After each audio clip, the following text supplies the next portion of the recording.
Before talking about Unit 731, I must talk about the person who led it, who conceived it, and who is the mastermind behind it all. Shiro Ishii, leader of Unit 731, and one of the worst people I think I've ever seen in my life.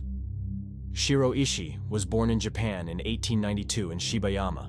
He studied medicine, specializing in microbiology, which is so popular nowadays, at Kyoto Imperial University, and was enlisted in the Imperial Army as a war surgeon sergeant. From there, he moved to the military hospital, where he impressed everyone with his knowledge, his strict demeanor, and a strange habit he had, this is crazy, of cultivating bacteria and different microorganisms, but mostly bacteria, in test tubes.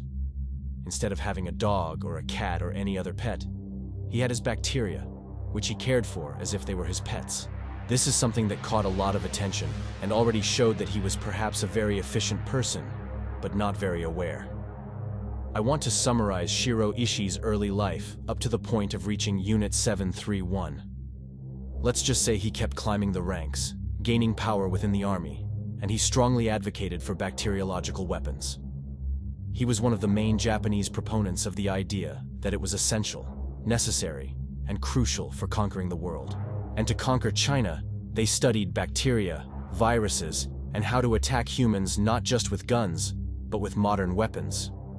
To do this, they created a series of centers in different parts of the country, the largest and most important of which was Unit 731. However, there were many others across Japan, and they put Shiro Ishii in charge of the largest one. And this is where one of the saddest and most repugnant chapters in Japan's history, and in human history, begins. Of course, this wasn't only done in Japan. There has been brutal experimentation in all wars and across the world. The Nazis, around the same period, were notorious for what they did to prisoners. But no one, at least as far as we know, and I hope we never learn otherwise, reached the level of Japan at that time, especially Unit 731. In the mid-1930s, Japan had conquered part of China, and there, disguised as a large water purification facility, they built a massive scientific research base where this unit was installed. And what did they do in that center specifically? A bit of everything. We could say that over 70% was dedicated to human experimentation and the research of viruses, bacteria, and so on. But there was also a part dedicated to espionage, a military section, a medical section, and another part focused on more common weaponry. Remember, they were in enemy territory, it was a sort of forward outpost. But what they primarily did inside was experiment on live humans. I warn you that I will not show any explicit images of what was done to humans in Unit 731. Absolutely everything you can imagine was done. They especially focused on live dissections, which means opening up bodies while they were still alive. Medically speaking, this is incredible, as it's what every doctor and medical analyst in the world would want. To be able to open a body and observe all the organs moving and functioning closely, and to see how the blood vessels work. But ethically, it's a monstrosity. People were taken, and without anesthesia, because they didn't want to alter the blood or anything else. They were opened up, and organs were extracted while the person was still alive. Different parts of the body were amputated to see how long it would take for them to bleed out. They also experimented with combining different body parts, for example, placing a leg here and an arm there, or combining parts of one person with another. Open wounds were left untreated to observe how long infection would take. Humans were also used as targets for new weapons, like bombs or grenades. Grenades were placed on different parts of the body and detonated to see how they amputated or killed. They injected people with all kinds of bacteria and viruses, in small, medium, and large doses, causing death, sometimes in seconds, but in other cases, there were people who suffered for days, weeks, even months, before finally dying. Young people were placed in centrifuges that spun them around and around to see how long they could endure before dying. Air bubbles were injected into their bloodstream. You may know that it's very dangerous when you receive an injection and there's air in it, as air going directly into a vein can kill you. They did similar things to see if death would come easily or not. People were deprived of food, sleep, and light. They were subjected to extreme heat and cold, placed in sealed water tanks to see how long it took them to drown. they were exposed to deadly amounts of X-rays to observe who might survive, what conditions they could withstand, and what the effects of radiation were. All of this was done while they were alive, without any painkillers or anesthesia. Small children, babies, men, women, and the elderly were hung upside down to see how blood flow to the head would affect them, and then they were decapitated. Anything you can imagine, any experiment you might think, what would happen if we did this, was done in Unit 731.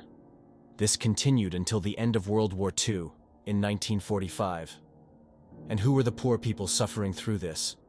Mostly Chinese, Koreans, Mongolians, and Russians. Even some American or European prisoners, if they were captured, ended up there. In some cases, they were civilians. In others, they were military combatants. Raids were carried out, and those who were unlucky ended up inside. At least 10,000 people physically passed through there, although it's believed that the number could be as high as 40 or 50,000. But here's the shocking part. Between 200,000 and 400,000 people are known to have been used for biological experiments. They didn't just conduct these experiments inside the facility. They took viruses or rats infected with the plague and released them into populations without warning, using airplanes. They did what many fear happens today, spraying chemicals. Except in this case, it was real. They did it to observe what would happen when different types of chemicals were dropped on Chinese populations. It was an absolute atrocity. Fortunately, the end of World War II came. It's true that something terrible had to happen as well, the dropping of 2 atomic bombs, for Japan to surrender and change completely, for the better in this case, even though the cure was very painful. And what happened to Shiro Ishii and all the scientists from this unit and the other units? You may be familiar with the Nuremberg trials, where Nazi leaders were tried, and most were sentenced to death. Something similar was attempted here, but with completely different results. Do you know what happened to all these scientists and military personnel? The United States, in exchange for being given all the research and results they had gathered, granted them amnesty. As a result, all of them continued to have brilliant careers without any consequences. Shiro Ishii himself lived until his 60s and died of natural causes from laryngeal cancer. And here, we enter a huge moral and scientific dilemma. Let's be honest and clear. I'm sure the results of these experiments have been used in many medicines and products that are still in use today. We know what happened with the Nazis. Many of the experiments, even some conducted by Joseph Mengele in the concentration camps, atrocities though they were, produced results and confirmed certain things that followed the scientific method and proved useful. But what do we do with all this? What do we do with the results obtained in this way? Do we do as the US did and spare their lives in exchange for all the information? Do we kill them and erase, destroy, burn it all? I'll tell you my opinion.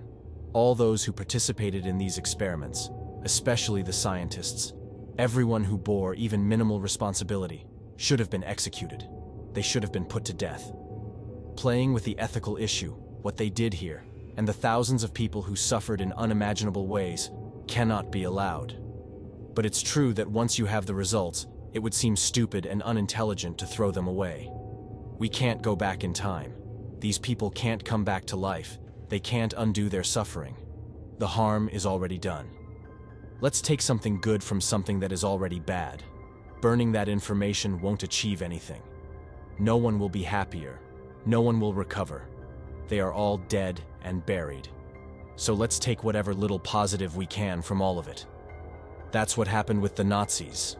But curiously, with the Japanese, because they couldn't obtain the information, because they couldn't get the results, they had to make a deal with them. Japan, what a country, right? A country of such contrasts, capable of the worst, but also of the best. It also must be acknowledged that they have made an incredible transformation, despite their history. They have become a civilized, technological country with a great deal of respect for others. It's part of human societies and how we evolve. As we conclude our exploration of the 731 unit, it's essential to reflect on the profound impact this chapter of history has had on our understanding of wartime ethics and human rights. The atrocities committed by the 731 unit during World War II are a stark reminder of the depths of human cruelty and the importance of vigilance against such abuses.